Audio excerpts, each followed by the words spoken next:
Take a breath and take it away. Jamal Finkley, Black Tree TV.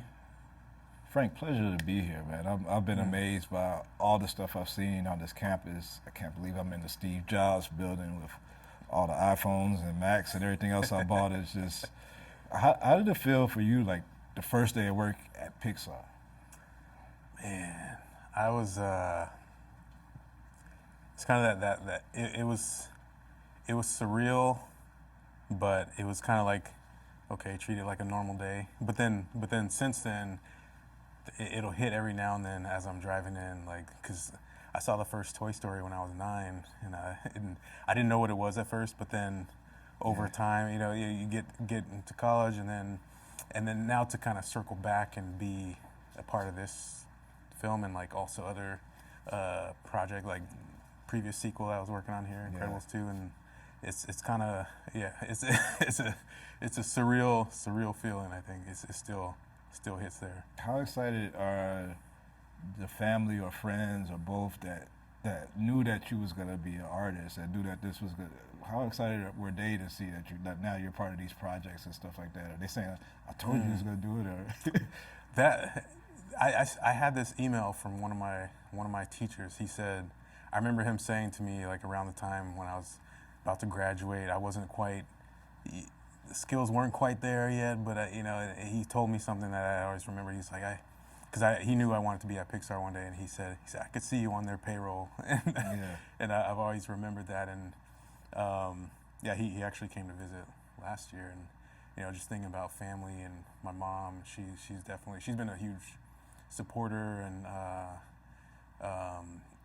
she's constantly telling me, hey, I'm your #1 fan. You know, asking me what we're working on now, and you know, all this stuff, and I can see she's pretty proud.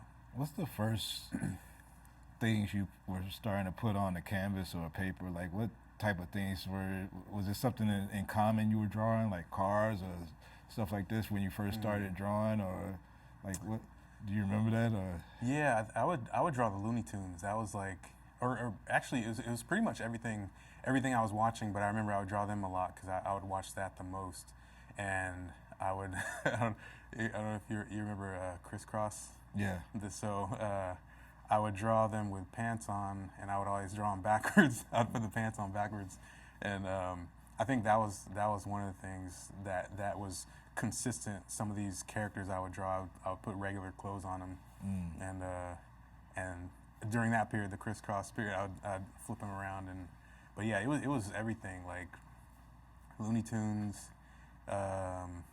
be stuff from Nickelodeon, stuff from, you know, Warner Brothers did Batman animated series, like all that. Just absorbed all that stuff and tried to recreate it some way. I was asking Afton this, and I wanted to ask you also, like, as an artist, when you could just put a blank canvas down and start creating something out of your mind, is that more difficult or easier than, you know, taking a already established franchise and working on a Woody or a Buzz, that, you know, something that's already been created? Is it easier to work on that and tweak that than creating a, you know? Oh, that's a good one. Yeah, because I've worked on some originals, and I think now, let's see, I worked on maybe 3 sequels now. I'd say,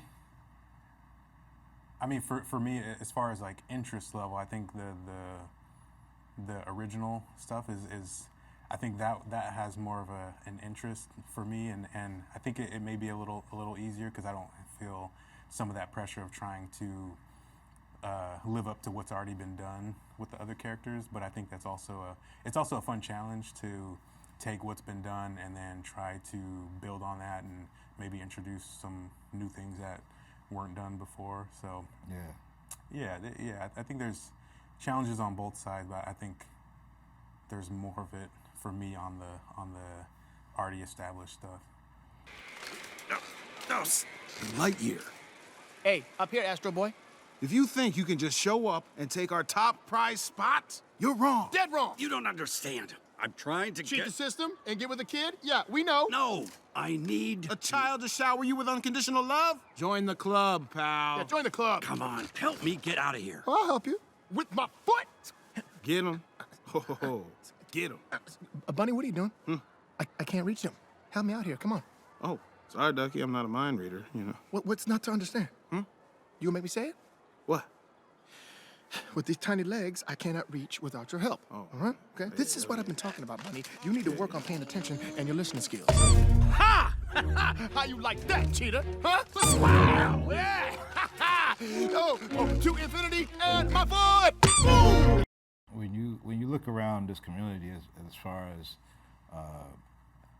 black animators that are at studios, is that a tight knit group in itself? Like, I know, I remember like there was Jamal Bradley at DreamWorks, and I mean, do all of you guys know each other because you're all in here, striving to make your mark? I think so. Yeah. Yeah, because I'm trying to think of, there's some people I know of that I haven't met in person yet, but I feel like in one way or another, there's some kind of like attraction and some way of finding each other. Yeah. And whether it's, social media, online, or, you eventually sync up working at the same place. I think a lot of us, if we don't know each other, we know of each other. Right. Yeah. Do you get like a lot of incoming emails or texts or DMs where there's young artists trying to figure out how to break in, how to make their Pixar dream happen, and they're reaching out to you to figure out, how you can mentor them or something like that? Does that happen a lot? Yeah, not. It may not be asking for mentorship, but definitely like how to go that route, or even what my path was getting here. Yeah. So I try to make sure I respond to everybody, because I know how that is. Coming up and just trying to, for one, wanting people to take you seriously, and also, just trying to provide some kind of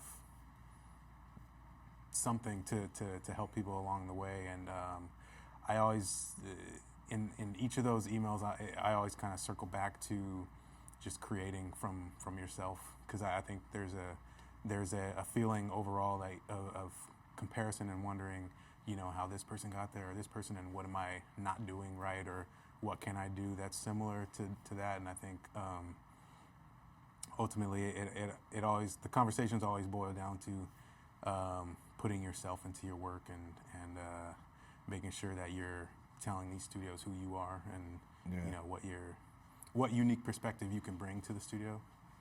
Yeah. Now these stories, especially this story, is unique, going from Toy Story 1 to Toy Story 4. Because Toy Story 1, kids were playing with toys. Toy Story 4, kids are playing PlayStation and iPads and stuff like that. How much of an influence do you think does outside society and what's going on in the world have on the maturation of these stories? I mean, is Woody going to be on the iPad next? Yeah, that's funny. Yeah, because I remember Toy Story 3. He was looking up his address to get home, and it was on some kind of like Google Maps type thing. So I think there's definitely an influence. I think it's just utilizing the world around you and just infusing it in the story without distracting from the story. So I think.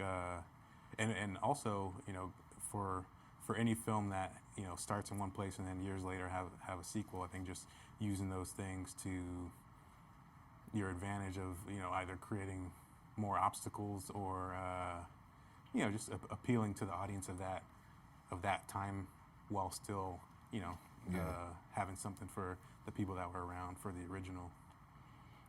I know it's a different studio, well, not all the way, but Spider-Verse made such a big impact last year. It was with Peter Ramsey and everything else. How did that make you feel to see somebody getting an Oscar, person of color, in animation for a project like that? And do you think that spawned a lot of a lot of new dreams for kids around the world? Yes, and I was particularly proud of Peter because I know Peter, so I was like I texted him right away, saying how he's such a humble guy and helpful and just like I think on that level it was nice to see someone be rewarded on that level, and yeah for that type of film and just films in general, like having putting a spotlight on black characters, like and having it recognized on that level was inspiring for me, and so I'm hoping younger people were inspired just as much, and it definitely pushed me to want to get myself out there. Yeah. Well, Yeah. I can't wait to see what you got, cooking in your head, because I know you're here today. I don't know what your projects will be coming in the future, but I have a feeling that you'll be doing some great things. So thanks for taking the time. Great meeting you. Oh yeah, I appreciate And I'll always it. be following you, bro. Oh man, Thank you. appreciate that.